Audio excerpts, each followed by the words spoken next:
strong. Union strong. Union strong. Union strong. Union strong. They had given us a proposal package. We worked for like 36 hours on it. We brought it back to them. We walked them through it and they left and then called a few hours later and said, we're breaking negotiations. So it's not only baffling, but wholly disappointing and counterproductive.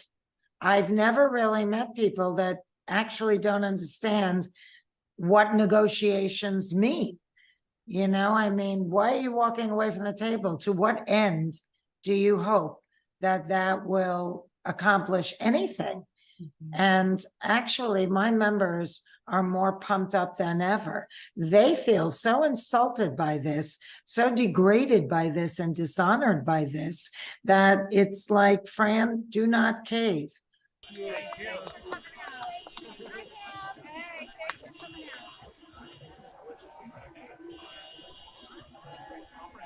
We have been waiting for this contract for literally years. And this is our moment of truth. We must get compensation out of another place. We can no longer continue to work with the old residual model on streaming platform because the majority of my members, unfortunately, can't make a living there. We're stuck in a vacuum-packed box.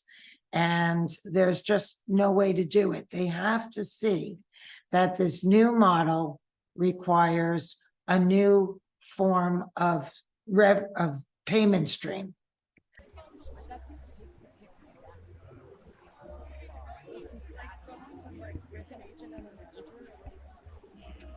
The Writers Guild also, they broke negotiations with that too. So, you know, now that it's been agreed upon a contract, everybody's all warm and fuzzy.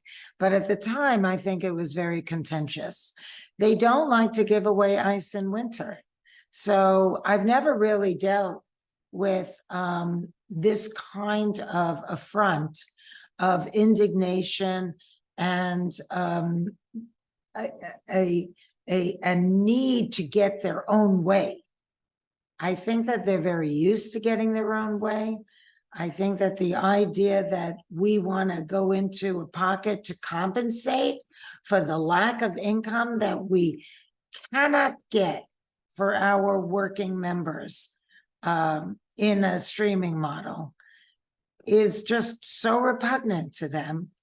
And they just feel like, who are we to want to get compensated the way we used to be?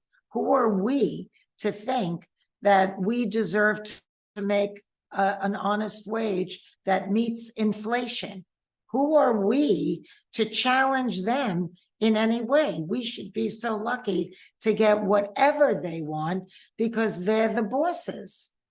And I keep pointing up to them that that kind of business practice is unsustainable nowadays.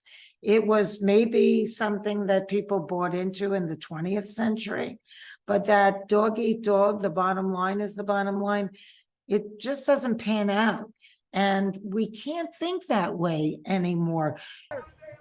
One day stronger. One day stronger.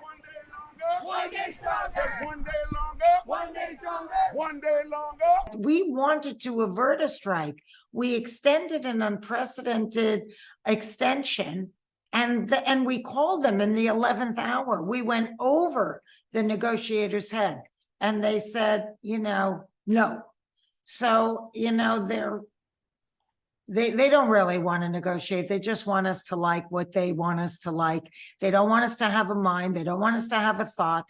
They don't want us to have feelings or complain that we can't make a living and we can't support our families and we're having problems paying the rent.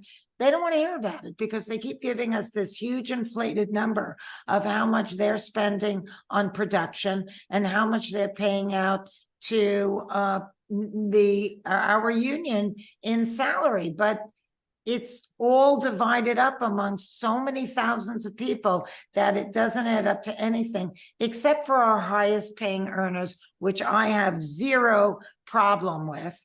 And we're fighting for them as well with AI. They're very concerned about their likeness, their essence of being. The thing that makes them a star is going to be ripped off, going to be turned into something that's hardly even recognizable.